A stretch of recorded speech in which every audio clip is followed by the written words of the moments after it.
Hello students. तो last lecture में जैसे कि आप लोग देखा कि हम लोगों ने बात करी कि लीनियर मेजरमेंट हम किस तरीके से मेजर करना है।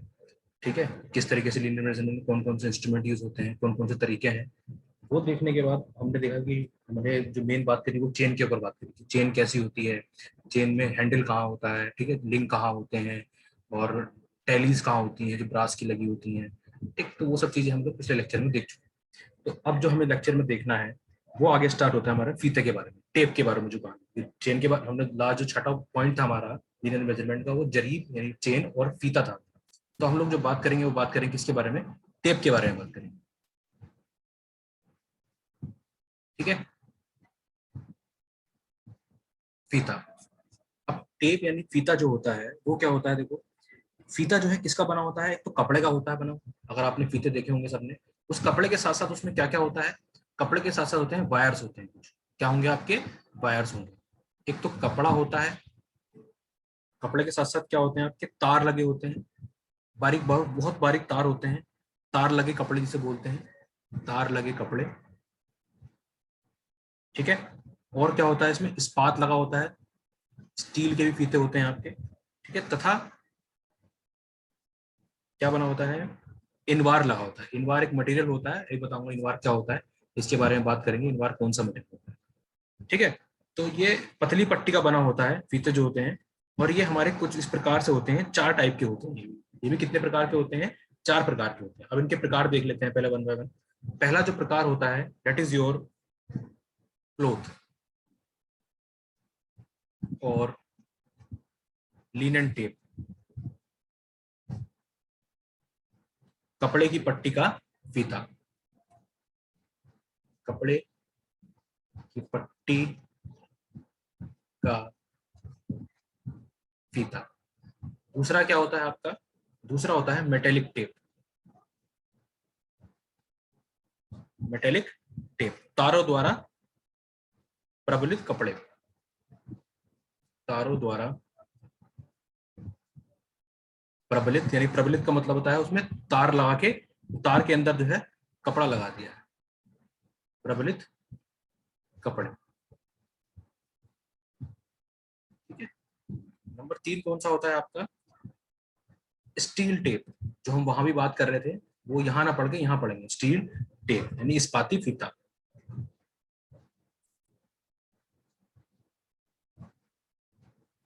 नंबर चार आता है आपका इनवार टेप। इस पे क्वेश्चन बहुत पूछा जाता है, इनवार टेप पे क्या क्वेश्चन पूछा जाता है ये बात करेंगे। इनवार टेप कंपटीशन में काफी क्वेश्चन पूछे जाते हैं इसके। इस्पाती हो गया, और इसको बोलते हैं, सॉरी, इसको बोला जाता है आपका इनवार टेप। हिंदी में भी इसको इनवार टेप ही बोला जाता है, इनवार फीता। अब देख लेते हैं इनकी प्रॉपर्टीज, क्या क्या प्रॉपर्टीज इन सबकी, वो अलग अलग देख लेते हैं। देखो सबसे पहले जो बात करेंगे हम लोग, वो बात करेंगे कौन से टेप की, नहीं, क्लॉथ और लिनन टेप की बात करेंगे। क्लॉथ टेप जो होता है ये क्या होता है, 1 सेंटीमीटर से लेके 1.5 सेंटीमीटर चौड़ा बना होता है। इसकी चौड़ाई कितनी होती है उस टेप की, सपोज करो ये टेप है कोई इस तरीके से, तो इसकी जो चौड़ाई है ये वाली डिस्टेंस, ये कितनी होती है, 1 सेंटीमीटर टू 1.5 सेंटीमीटर। ठीक है, समझ में आता है इतनी चौड़ाई का बना होता है ये। और ये फीता इंजीनियरिंग कार्यों में काम नहीं लिया जाता है, इसका काम कहाँ होता है, इंजीनियरिंग कार्यों में से काम नहीं लेते हैं इस फीते का। समझ में आता है। अगला आता है मेटेलिक टेप। मेटेलिक टेप की जो बना होता है वो क्या होता है, कुछ वायर्स होते हैं जो कपड़े में कपड़े के लगे लगे बहुत बारीक बारीक से तार होते हैं, उनको इकट्ठा जोड़ के एक मेटेलिक टेप बनाया जाता है। ठीक है, जो घरों में टेप देखे ना आपने, वो मेटेलिक टेप होते हैं। या समझ में आता है भाई। इस टेप में क्या होता है, ये बारीक बारीक तारों से बुन के चौड़ाई, इसकी चौड़ाई रखी जाती है आपकी 12 mm से लेके 15 mm तक की, 12 mm टू 15 mm रखी जाती है। स्टील टेप क्या होते हैं, स्टील टेप तो आपने सबने देखी, जो स्टील स्टील से बाहर निकलते हैं फिर जब छोड़ दो तो अंदर चले जाते हैं। ये बहुत सारे बढ़ाई के पास आपने देखे होंगे, बहुत सारे मेजरिंग टूल में आपने देखा होगा स्टील वाले टेप, अपने बड़े भी आते हैं छोटे भी, ये आपने टेप देख रखे होते हैं। ठीक है, और इनकी पट्टी जो चौड़ी होती है वो कितनी होती है, 6 mm टू 10 mm। कितनी होती है, 10 mm की होती है। समझ में आता है। उसके बाद जो इनवार टेप होते हैं, इनवार टेप की जो एक खासियत ये होती है कि इसमें इनवार टेप के अंदर जो क्वेश्चन पूछा जाता है कि ये इनवार बेसिकली है क्या, तो इनवार दो मटेरियल को लेकर बनाया जाता है। वो कौन कौन से दो मटेरियल होते हैं, वो मटेरियल होता है 36%। 36% क्या होगा आपका, निकिल होता है। निकिल एक जो कंपोजिशन इसकी, उसमें 36% निकल एंड 64% क्या होगा, स्टील। तो इन दोनों को मिला के क्या बनता है आपका, एक इनवार टेप बन जाता है। क्या बन जाता है आपका, इनवार टेप बन जाता है। तो इनवार टेप की यही कंपोजिशन पूछी जाती है एग्जाम्स में, कंपटीशन एग्जाम में, कि इनवार टेप जो बनता है वो दो कौन कौन से मटेरियल को मिला के किनकी कंपोजिशन से बनता है। तो निकल मिलाया जाता है 36% और स्टील मिलाया जाता है 64%। ये आपको याद करना है, ठीक है, इसको आपको मेमोराइज करना है अपने दिमाग में। समझ में आता है? तो ये होते हैं आपके टेप। अब बात आती है कि अब कौन कौन से इंस्ट्रूमेंट हमें यूज करेंगे जो चेनिंग करनी है। चेनिंग यानी कि जो हम चेन के हेल्प से मेजरमेंट कर रहे हैं, उसमें कौन कौन से इंस्ट्रूमेंट की आपको जरूरत पड़ती है। ठीक है, तो वो इंस्ट्रूमेंट हम लोग को अभी देखने हैं। तो इंस्ट्रूमेंट देख लेते हैं अब।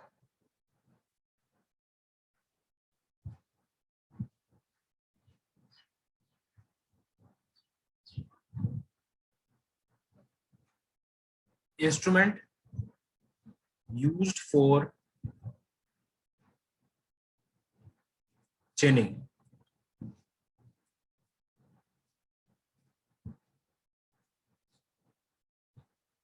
चेन मापने के यंत्र।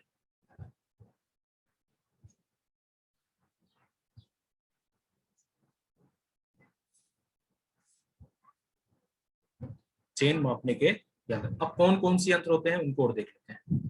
तो नंबर वन जो यंत्र आता है चेनिंग करने का, वो आता है आपका रेंजिंग रोड। क्या आती है आपकी, रेंजिंग रोड होती है। ठीक है, इसको बोलते हैं हम लोग हिंदी में आरेखन, आरेखन क्षण।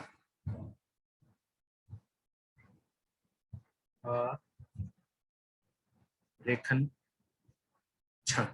ठीक है, नंबर टू क्या होती है आपकी, ऑफसेट रोड। ऑफसेट रोड इसको बोलते हैं लंब क्षण। नंबर तीन कौन सी होती है आपकी, एरो, इसको बोलते हैं सुआ। नंबर चार कौन सा होता है आपका, प्लम्बो, साहुल। कौन सा होता है, साहुल होता है। अब इसी तरीके से देखते हैं कि अब आरक्षण जो ये होती है, रेंजिंग रोड जो होती है, ये किस तरीके की होती है। अब हमें, आपको मैंने आपको बताया, जब हमें रेंजिंग करनी होगी तो कम से कम कितनी रेंजिंग की, जब हमें सपोज करो कोई एक सीधी लाइन नापनी है, मापनी है, हमें एक देखना है कि हमें एक, ये तीन दो पॉइंट हैं, ए बी और एक, ठीक है, दो पॉइंट ये हैं, ए और बी।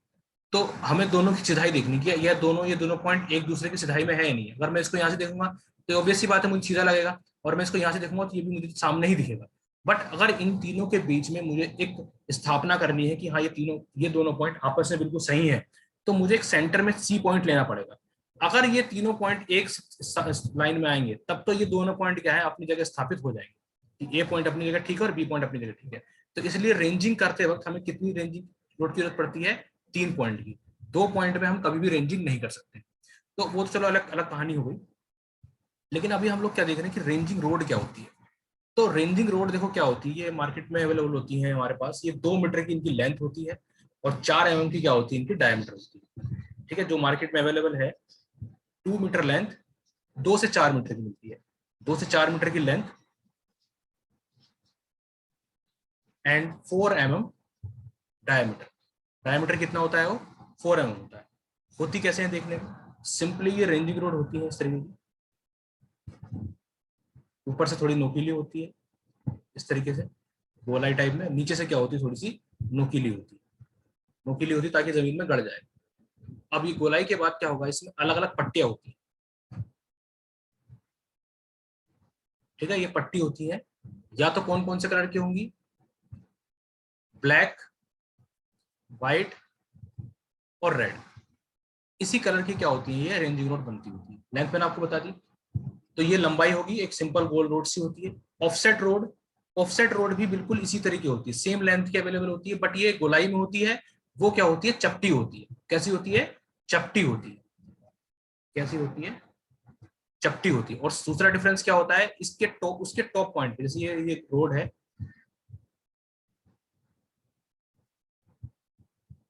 वो कुछ इस तरीके से ऊपर से जो है, ताकि इसमें एक थ्रेड बांध सको, वो इस तरीके से होती है, ऊपर से थोड़ी अलग होती है, ठीक है।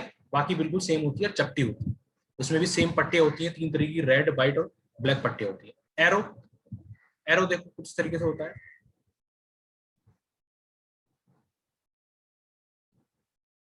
ये एरो हो गया आपका, ठीक है।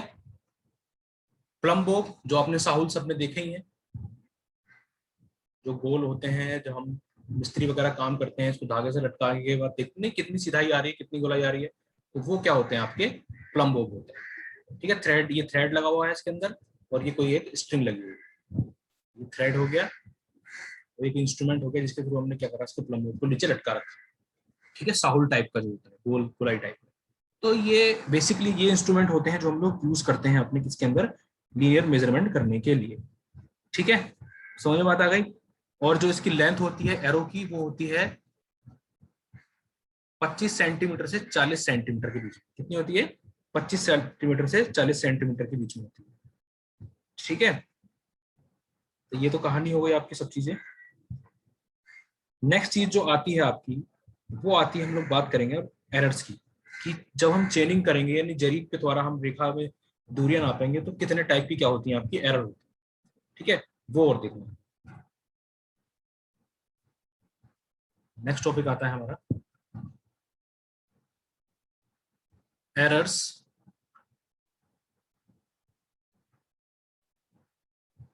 इन चेनिंग, एरर्स इन चेनिंग, जरीब मापन में त्रुटियां।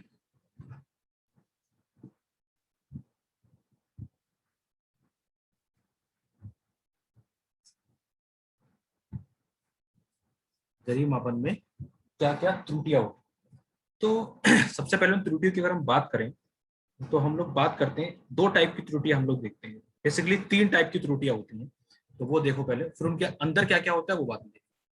नंबर 1 इज योर होती है आपकी, अगर मैं इसे क्लासीफाई कर दूं 3 भाग में, 1, 2, लास्ट इज योर 3। पहली जो आती है वो आती है आपकी क्यूमुलेटिव,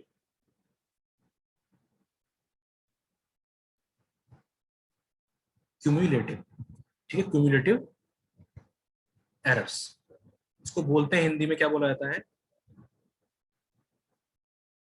संचय त्रुटियां, ठीक है। क्या बोल दिया इसको हमने, संचय त्रुटियां बोल दिया। तो इसमें क्या होता है, इस टाइप के कम्युनिकेटिव एरर में क्यों क्या क्या क्या होता है, इस लिहाज से इसको देखा जाता है। इसमें कम्युनिकेटिव एरर वह एरर होती है जो सर्वेइंग में दूरी नापते समय एक ही दिशा में घटती है, ठीक है। अगर हम इस डायरेक्शन में चल रहे हैं, सपोज करिए हम ए से लेके बी पॉइंट तक जा रहे हैं, यहां तक हमें डिस्टेंस नापनी है, तो हमारी डायरेक्शन क्या है, ये है, मेजरमेंट की डायरेक्शन ये है, तो ये इसी डायरेक्शन में मेजर कर जाएगी। ये नहीं कि हम पीछे भी दोबारा बी से ए पे आएंगे, ये ए टू बी ही इसकी डायरेक्शन मेजर करी जाएगी, और जो भी एरर होंगी वो ए टू बी डायरेक्शन में ही होंगी, ठीक है। समझ में बात आ गई, क्लियर है इतना। तो इसमें कह रहा है कि एक ही डायरेक्शन में घटित होती हैं, only in same direction, only in same direction. एक तो ये पॉइंट याद करने का हो गया, ओनली इन सेम डायरेक्शन। जितनी अधिक दूरी नापी जाती है उतना ही इसका मान क्या होता है, बढ़ता जाता है, क्योंकि देखो ए से बी नापी हमने इस डायरेक्शन में, सपोज करो यहाँ एरर कितनी आई, 0.2 mm की एरर आ गई, फिर आगे हम बी से सी पे गए, ठीक है, अगले में भी क्या हो गया, 0.2 की एम आ गई। तो अल्टीमेटली जब हमने ए से सी पे नापा, तो कितनी टोटल एरर कितनी आ गई, 0.2 प्लस 0.2, तो कितनी हो गई, 0.4 एम हो गई। ऐसे ही सी से डी पे जाएंगे, यहां भी हमारी 0.3 आ गई, तो एरर कितनी हो गई, 0.3 और जोड़ दो, तो कितनी हो गई, 0.7 mm हो गई। तो यही कह रहा है क्यूमुलेटिव, कि स्टार्टिंग से जुड़ता चला जाएगा, उतने में ही उतनी चीजें क्या होंगी, जुड़ती चली जाएगी। तो इसलिए हो गया कि जितनी ज्यादा डिस्टेंस नापोगे इतनी ज्यादा इसकी वैल्यू क्या होगी, बढ़ती चली जाएगी। और इन एरर्स का यदि समय पर नाप पता चले, तो यह क्या हो जाती है, बहुत भयानक साबित हो सकती है। अगर हमें टाइम पे पता लग जाए तो ठीक है, नहीं पता लगा तो सो एंड तक बढ़ती ही चली जाती है, ठीक है। समझ में आता गई। तो इस प्रकार की एरर में 2 पॉइंट निकल के आते हैं। पहला पॉइंट ये आता है, हिंदी में देख लेते हैं स्कूल में, यदि किसी एरर, यदि किसी एरर के कारण यदि किसी एरर के कारण मापी गई दूरी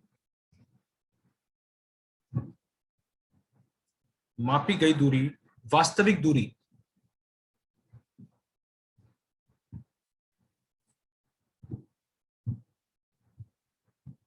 वास्तविक दूरी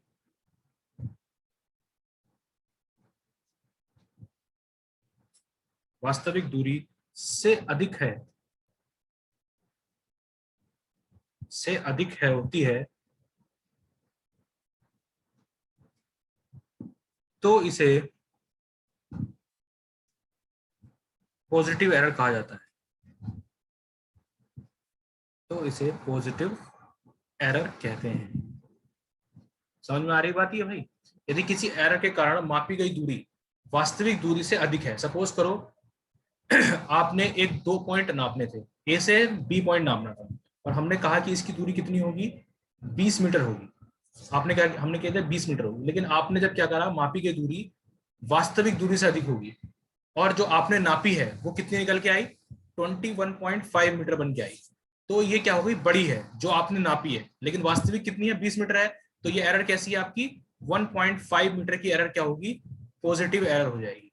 क्या हो जाएगी, पॉजिटिव एरर हो जाएगी। दूसरा क्या पॉइंट कहता है, यदि एरर के कारण मापी गई दूरी वास्तविक दूरी से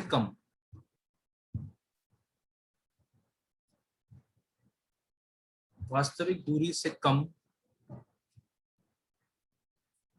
हो जाती है,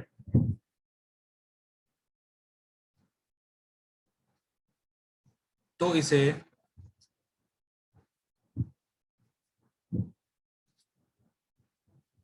निगेटिव एरर कहते हैं।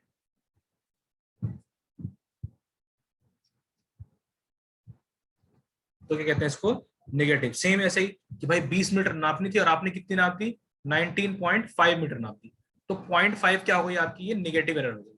0.5 क्या होगी आपकी, निगेटिव एरर हो जाएगी। समझ में आ गई बात ये? तो ये पहली एरर तो हो गई आपकी क्यूमुलेटिव एरर। समझ में आ गई क्यूमुलेटिव एरर क्या होती है, इसको कैसे जुड़ती चली जाती है, ये पॉजिटिव एरर कब होगी और निगेटिव एरर कब होगी। तो ये एरर वाला कंसेप्ट बड़ा इंपॉर्टेंट है आपके लिए, क्योंकि अगर आपको त्रुटियों को नहीं पता होगा तो हम सही कैसे करेंगे, है ना। जब तक हमको अपनी गलतियां ही नहीं पता लगेंगी तो हम सही तो बाद में करेंगे। तो गलतियां समझना जरूरी है, किस प्रकार की गलती हम लोग कर रहे हैं ये समझना बहुत जरूरी है। ठीक है। तो नेक्स्ट जो आती है, जो नेक्स्ट गलती आती है हमारी, गलती है कंपनसेटिंग एरर।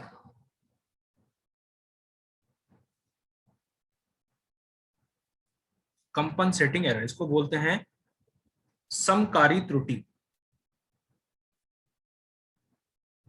समकारी त्रुटियां। ठीक है। अब इसमें क्या होता है, इसमें क्या होता है, या तो एरर ऐसी होती है जो तो निगेटिव तो कभी पॉजिटिव दिशा में, यानी दोनों डायरेक्शन, अपोजिट डायरेक्शन में काम कर सकती है। ठीक है। तो इस एरर का जो कुल प्रभाव होता है, एरर को एक ही दिशा में जोड़ने का नहीं बल्कि दोनों दिशा में कम करने का काम करता है। या तो ये इस सेम डायरेक्शन में जा सकता है या फिर अपोजिट डायरेक्शन में जा सकती है एरर। पहली वाली एरर क्या हो रही थी, सिर्फ एक ही डायरेक्शन में मूव कर रही थी। यहाँ क्या होगा, एरर जो है आपकी दोनों डायरेक्शन में मूव करेगी। ठीक है। और ये एरर्स क्या होती हैं, सर्विंग कार्य को उतना प्रभावित नहीं करती है जितना कि हमारी क्यूमुलेटिव एरर करती है। तो ये क्या होती है, लीस्ट इफेक्टिव होती है ना। तो इसमें जो पॉइंट आपको लिखने वाला है, याद करने वाला है, वो और देख लो। वो पॉइंट इसमें आता है, ये यह ऐसी एरर है,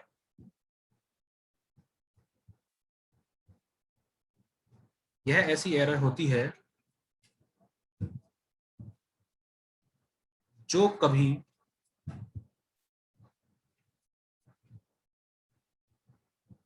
पॉजिटिव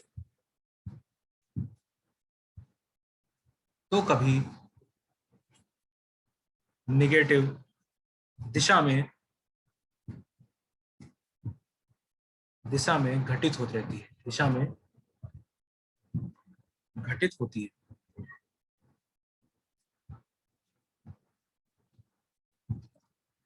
ठीक है। इस एरर का कुल प्रभाव एरर को एक ही दिशा में जोड़ने का नहीं बल्कि इसे कम करने का भी काम होता है। इस एरर का कुल प्रभाव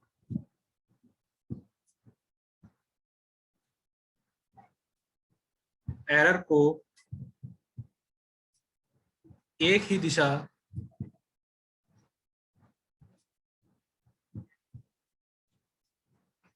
में जोड़ने का नहीं,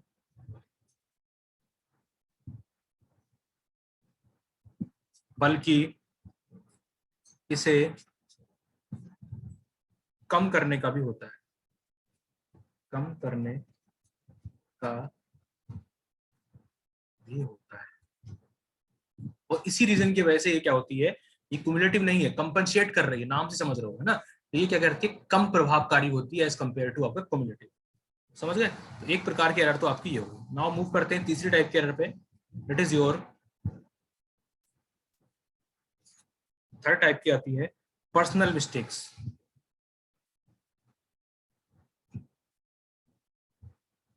पर्सनल मिस्टेक्स, व्यक्तिगत जो भूल होती है उसकी बात करेंगे। व्यक्तिगत भूल, आप ही कोई सर्वे कर रहे हैं, सपोज करो आपको दे दिया कि आप इस एरिया का सर्वे करिए, तो कुछ त्रुटियां जो हैं, गलतियां जो हैं आपकी खुद पर्सनल एंड पे होंगी। सपोज करो आपने सही से लेवलिंग नहीं करी किसी इंस्ट्रूमेंट की, या फिर इंस्ट्रूमेंट को गलत मेजरमेंट कर लिया, या गलत पकड़ लिया, तो गलत रीडिंग ही लिख दी। तो ये सब क्या आती है, आपकी व्यक्तिगत भूल में आती है। तो पर्सनल मिस्टेक भयानक भी हो सकती हैं और मामूली, दोनों डिपेंड करेंगे। अब डिपेंड करता है कि आप किस तरीके की भूल कर रहे हैं, है ना, उसके ऊपर डिपेंड करता है। तो सर्वेइंग में सर्वेयर यदि सचेत रहे हमेशा, यानी जो आप सर्वे कर रहे हो आपको हमेशा क्या रहना है, सचेत रहना है कि ये गलती कहाँ से होगी, ये आपके ही एंड पे होगी। ठीक है, तो इसलिए हम लोग ये बात करते हैं कि ध्यान दें और कम से कम करें पर्सनल मिस्टेक। जैसे कि चेन को गलत पकड़ना, टेप को गलत अंकित, यानी जैसे टेप सपोज करो आपने मापा, आपने बोल दिया 10 मीटर, लेकिन वो था एक्चुअल में कितना, 8 मीटर था, तो वो गलती हो सकती है। तो इसी प्रकार की क्या होती है, ये गलतियां होती हैं। ठीक है, तो ये हो गई आपके कितने टाइप की एरर्स हो गई, एरर हमने पढ़ ली। बेसिकली एरर को और तरीके से पढ़ा जाता है, फिलहाल हम लोग बिल्कुल बेसिक्स बात कर रहे हैं, तो ज्यादा उस डीप पॉइंट में नहीं जा रहे हैं, क्योंकि एरर में भी और बहुत सारी चीजें आती हैं, है ना। लेकिन हमने अभी बिल्कुल बेसिक पे बात करी है। अगला जो हमारा काम होगा वो काम होगा टेप करेक्शन, टेप के करेक्शंस के बारे में पढ़ना। ठीक है, टेप में कितने प्रकार के करेक्शंस होते हैं वो देखना है। ठीक, वो सारे करेक्शन के फॉर्मूले हमें देखने, क्या क्या उनके ऊपर क्या क्वेश्चंस बनते हैं वो देखेंगे हम लोग। समझ में बात आ गई है, तो इसको रखते हैं। फिर हमारा जो नेक्स्ट टॉपिक स्टार्ट होगा, नेक्स्ट लेक्चर में जो देखेंगे वो पहले देखेंगे टेप करेक्शंस, और टेप करेक्शन के बाद फिर हम लोग देखेंगे सीधा चेन सर्वेइंग में क्या क्या होता है। ठीक है, चेन सर्वेइंग पढ़ेंगे सीधे उसके बाद। चेन सर्वेइंग के लिए कौन कौन से इंस्ट्रूमेंट यूज करना है वो चेन सर्वे यूज करेंगे। ठीक है, तो इसमें इतना रखो अभी। बाकी फिर धीरे धीरे हम कंपास सर्वे की तरफ भी चलेंगे, जिसमें हमें एंगुलर मेजरमेंट करना है। तो बाकी आप इतना रखिए इसमें। ठीक है।